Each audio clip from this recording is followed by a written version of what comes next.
Hello and welcome to the tavern. That's right, the Lich King is on the march and will soon arrive. In our next expansion, the Lich King and his undead army, the Scourge, have laid siege to Silvermoon City, capital of the noble Blood Elves. And Death Knights are coming to Hearthstone. March of the Lich King is Hearthstone's biggest expansion ever. We have a new keyword, a new way to build decks, a new minion type, and lots of cards. Let's get into it.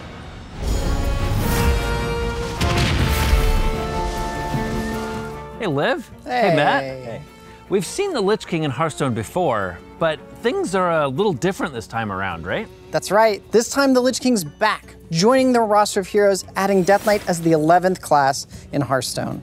Death Knights are the unliving champions of the Scourge.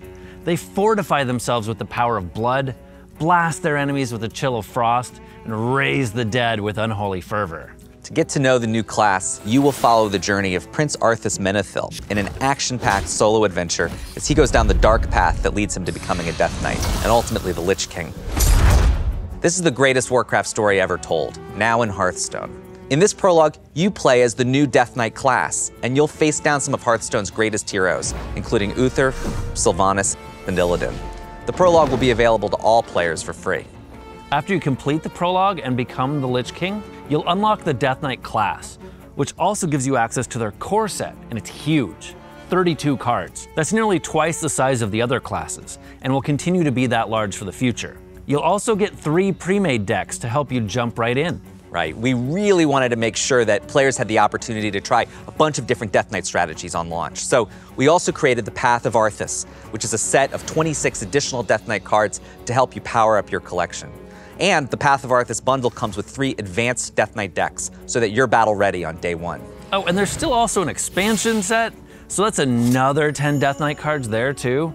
In total, Death Knight launches with a whopping 68 cards. They have a huge card set with 50% more cards than we launched with Demon Hunter. Death Knights have the most varied gameplay of any class in Hearthstone. Okay, there's a lot of cards. Let's get into their gameplay, and more importantly, see some of these cards. Let's start with the Death Knight hero power. Ghoul Charge. Summon a 1/1 ghoul with charge. It dies at end of turn. Death Knights raise the expendable undead to fight for them.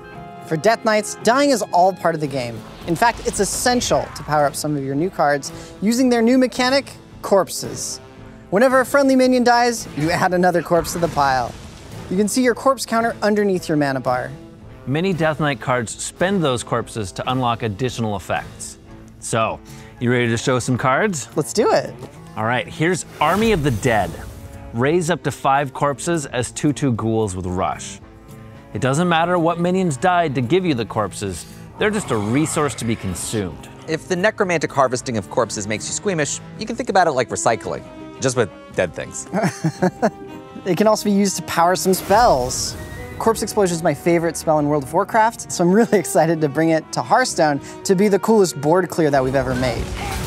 As long as there's minions on the board and you have corpses, fun never stops. If you have excess corpses but are short on cards, you can use Defrost for some card draw. So there are numerous cards that spend corpses to do all sorts of things. You might have noticed that there's some cards that have little symbols underneath the mana cost. That brings us to the new big topic, runes. There are 3 types of runes, and we brought a friend to the Blizzard campus to help reveal them. I'm here with the fabulous Ali Straza. Thank you, so excited to be here. We have a new class coming, Death Knight.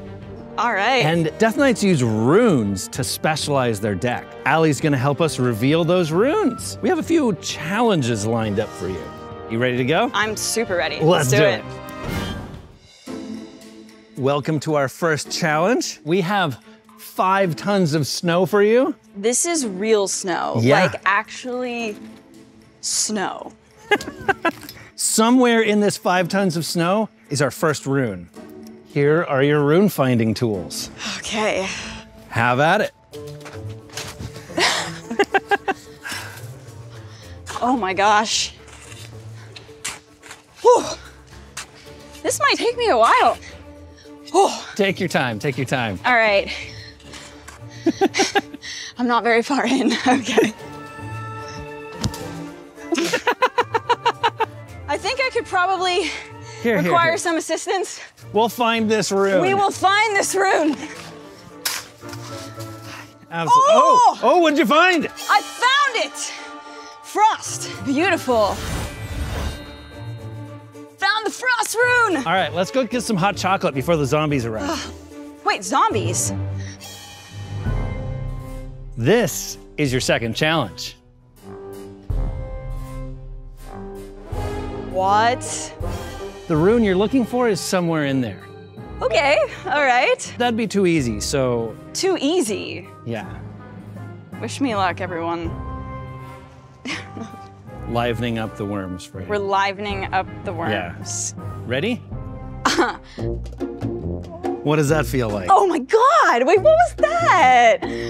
Oh my, okay, I don't know. Oh, okay.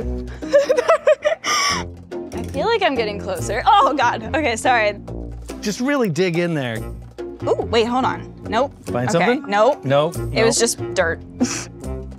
Oh, wait. Oh. What did you got? I found it! I don't know what it looks like because I have a blindfold on. Ooh, an unholy rune.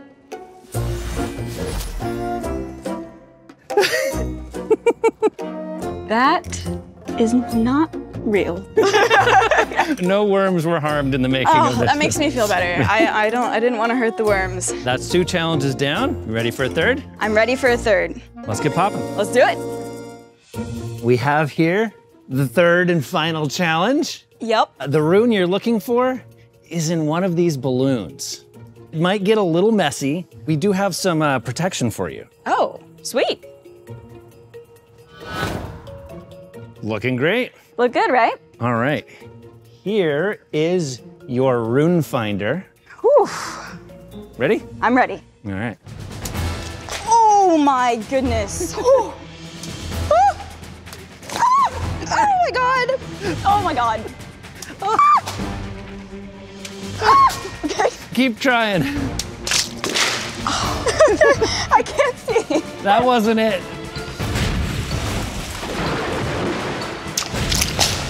Oh, a rune. A rune. You found it. I found it. The blood rune.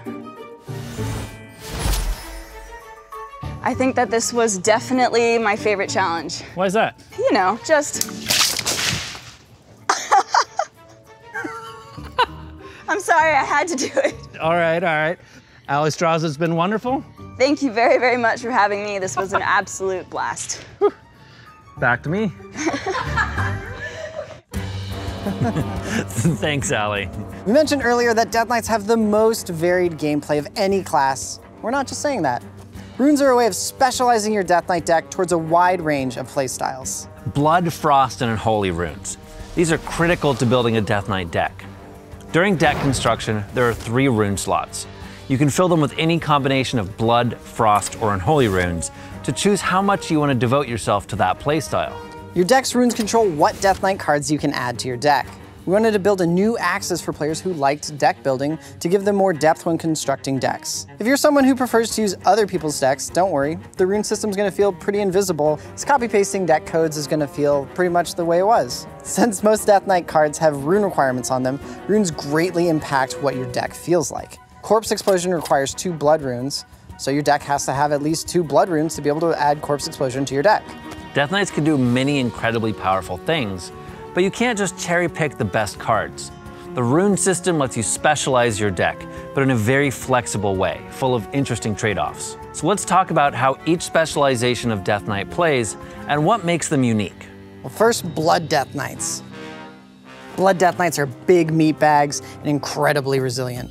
They drain life force from their opponents and defend with walls of flesh and bone. They have these powerful removal cards, lifesteal, health manipulation, and huge minions, and they control the game. If you want to dip your toe into blood with a single blood rune, you can get big defensive minions. Removal, disruption, all of that's valuable to Blood Death Knights, but it's also powerful to other decks that focus on other runes. Blood Boil is another powerful control tool against wide boards when you're low on health. Both Blood Boil and Corpse Explosion require 2 runes, so they'll define how your deck works, but give you that ability to flex into other runes for that extra versatility. And if you're super excited to dive headfirst into Triple Blood, then Pyrrhic Blood can give you an extreme effect that increases your max health. Okay, Frosty case. These are my favorite. They slice and dice their way through their opponents in a flurry of cold steel and icy blasts. They utilize direct damage, spell synergies, the Frost spell school, mana manipulation, and of course, some freeze. Here are some single Frost cards. We've got some card draw, some direct damage, mechanics well suited for Frost decks, but also available to decks focused on other runes. These are a couple double Frost cards. Horn of Winter is great for bursting out some combo pieces together. Overseer Frigidara provides some strong synergy for decks that focus on Frost School spells. And here's a triple Frost card, Frostworm's Fury. Only a triple Frost deck can use it, but it can deal damage, freeze the enemy board, and put a threat of your own on the board. And it's a Frost School spell, which matters for many of their synergies. Okay. Last is Unholy. This is my favorite. Unholy Death Knights raise relentless armies of the undead. They flood the board with minions and buff them all. They're also the most adept at generating and using corpses. For just a single Unholy rune, you'll get some powerful options like these. Perfect for Unholy decks, but also attractive to other strategies that might want to generate more corpses. In double Unholy, Battlefield Necromancer's great at keeping you protected with taunt minions. And if you've generated a whole bunch of corpses, Lord Marogar is the ultimate corpse spender, but requires entirely dedicating your runes to Unholy. All right, that covers Blood, Frost, and Unholy, but there's also a few Death Knight cards that require no runes. These tend to be more general purpose cards, generically useful to mini decks. Between the Death Knight core set, the Path of Arthas set, and March of the Lich King, there are 68 Death Knight cards entering Standard, including 10 legendaries. 10!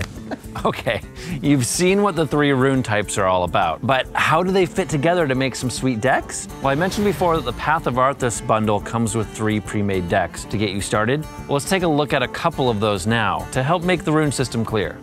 The Blood deck from Path of Arthas is Blood, Blood, Unholy.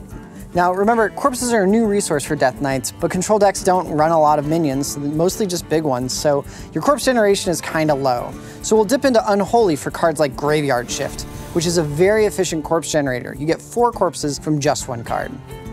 The Path of Arthas Frost deck is a spicy combo deck. It's triple Frost. Powerful Frost spells for direct damage, mana cheating, and icy combo potential. Matt, you're in for an absolute flurry of ice shards gonna be thrown your way. That's fine. I'll counter with Unholy, Unholy Frost for Smork from the grave! You'll never be able to clear all my boards, and card draw synergies from Frost will help keep the waves of undead coming. We'll see about that. Oh, and I almost forgot. We keep mentioning undead. Oh yeah, undead. Undead is a new minion type, representing the various forms of dead minions that have been brought back to life. For example, we've got Infected Peasant. That's a living minion. It death rattles into Undead Peasant, undead minion. I mean, it's right there in the name. And Skeletal Sidekick will buff any undead minion. A common phrase you'll see for undead synergies is, if a friendly undead died after your last turn. This new minion type cares about death, so if your opponent cleared your board on their turn, or you traded your minions in on your current turn, cards like Bone Flinger will be active. When designing undead, we wanted to find a mechanic that made players feel like their minions were really rising from the grave. Turns out, the perfect mechanic was right under our noses the whole time. Reborn. Originally from the Saviors of Uldum expansion, Reborn means that the first time a Reborn minion dies, it returns to life with 1 health. Perfect. And so, Reborn is back as an evergreen keyword. And if we've got a minion type that cares about dying, and that uses Reborn, hey, that gives me an idea. We haven't made a Rager lately. Scourge Rager ends up as the 5/1 Rager stat line, but triggers your undead synergies. And it's great value to resurrect, too. We poured over every Hearthstone card we've ever made and added the undead type to hundreds of minions from past sets. But especially with the addition of undead, we kept running into questions like, is this skeletal dragon an undead or a dragon? We concluded the coolest answer would be both. So we've added dual type minions, such as Undead Quillbore from the Barrens, or pirates that happen to be Murlocs, or demons. Or this brand new undead beast, Invincible. The Lich King Steed is a tavern full of stats that's great for undead focus decks. So we've got the Lich King, Death Knights, and Undead. There's still a whole expansion to go over though. Let's grab some friends. Hey friends. Hey. Okay, so let's talk about the new expansion. Our story begins as the Lich King wakes from a long slumber. He sends his undead armies against the cities of Azeroth, kicking off the Second Scourge War, or as World of Warcraft players might call it, Wrath of the Lich King. Hearthstone's latest expansion casts a spotlight on one besieged city, the Blood Elf capital of Silvermoon. Now, along with the Death Knights, half of our classes have allied with the Lich King's undead Scourge, and half with the Blood Elves, right? So here's a rundown of what the Scourge-aligned classes are up to. Warlocks use frightful soul magic, priests have necromancers to raise the dead, shamans are calling forth ancient spirits of the Drakari ice trolls, rogues craft clever concoctions, druids bring forth skittering death, and all of them can take advantage of exciting new undead synergies. There are also numerous undead in neutral, and that'll establish a foundation for undead decks to come. So that is the Scourge, but we've also got lots of Blood Elves. Blood Elves. Silvermoon is the capital city of the Blood Elves, and we had a really wonderful time turning this beautiful, warm, and sunny city into an icy battlefield. Silvermoon City is located in this region called Quel'Thalas, and the Blood Elves will fight to the end for their homeland. So there are 5 major factions of Blood Elves, and each is represented by one of our classes. First up, the Magisters. They are mages, and they're led by the Grand Magister Rometh. They're masters of magic. Next up, the Farstriders, led by Haldoran Brightwing. They're resourceful hunters and sling arcane arrows at their foes. I'm really excited for the Blood Knights, a very different sort of paladin. Blood Elves have bent the light to their will by force and are darker and more vengeful than most of the other paladins you've seen before. Blood Matriarch Liadrin, who you also saw in our opening cinematic, commands the Blood Knights. Yeah, and then for Warrior, we've got the Spellbreakers. They're valiant defenders of the city, and they're led by Asvedon the Grand Shield. But Warrior also features a few other extra spicy cards that I'm particularly fired up about. And finally, we've got Demon Hunter. Following some regrettable recent events, many of the Blood Elves have become addicted to fel magic, transforming them into fel blood elves. They're now outcasts of Blood Elf society, lurking in the dark corners and alleys of Silvermoon. But when the Scourge attack, they unite under the leadership of Felrin the Forgotten to join the fight. That covers the 5 classes, but we've also got many of the denizens of Silvermoon in neutral, including Lorthamar Theron, the Regent Lord of Quel'Thalas. For a master tactician, this is But there's something else that unites the Blood Elves, isn't there? There is. We've also got a new keyword for the expansion, used across the Blood Elven classes and neutral. It's called Mana Thirst. Mana Thirst cards do something extra if you have X mana crystals. It doesn't spend that mana. These cards just become more powerful past a certain point in the game. Okay, I have one last card to show you, and this is a special one. Mana Thirst represents the Blood Elves' dependence on magical energies, and the main source of magical energy for them is the Sunwell, this great font of magical power that Silvermoon is built around. This is Hearthstone's first neutral spell, and everyone is going to get a chance to give it a try as we're giving it out just for logging in, for free, starting today. And we have a few more announcements to share. There's an exciting new type of collectible coming, signature cards.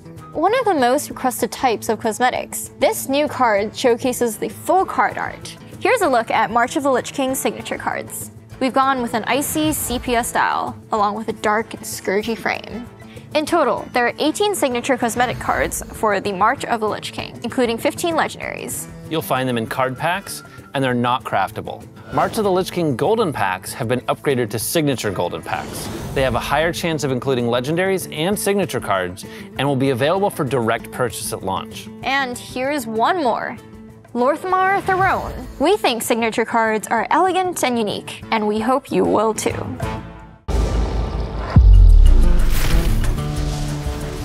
Okay, we're almost done, but we do have one more thing. Cord, got something cool to share? Yeah, let's talk about events. All right, we've had events in Hearthstone, like Midsummer Fire Festival, Noble Garden, and Lunar New Year. What's changing?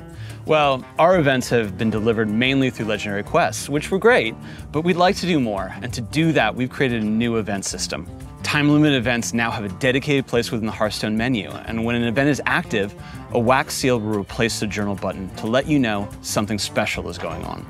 When you first enter, you'll be presented with an invitation to join in the festivities with a rundown of the event. There's now a dedicated page of the journal to support new events with quests and rewards. We've kept much of what's fun about Legendary Quests, play the game, complete quests, get cool prizes. But now we present those rewards front and center, paired with awesome art and a little bit of story. And they're placed on a reward track, allowing us to better control content pacing. We're kicking things off with the Knights of Hollow's End event. The Headless Horseman rides north to answer the call of the Lich King. And it's not just quests and rewards from this event. At the same time, the entire Knights of the Frozen Throne set will be added to core, making it free for everyone and back in standard. So you can go play with all the old hero cards. And when does this go live? Right now. Right now. The Knights of Hollow's End event lasts for 2 weeks, and Knights of the Frozen Throne will remain all the way until the launch of March of the Lich King. Now you can catch up on what happened the last time the Lich King visited the tavern in preparation for his permanent return on December 6th.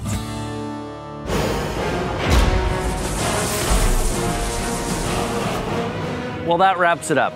The March of the Lich King pre-purchase bundles are available now, and the Mega Bundle this time is focused entirely on constructed play, including 2 signature legendaries, 5 signature golden packs, and the entire 26-card Path of Arthas bundle, along with the typical card packs and goodies. Thank you very much. Don't forget to log in now for your free Sunwell card, and check out Knights of the Frozen Throne cards back in Standard. We can't wait to see you in Silvermoon.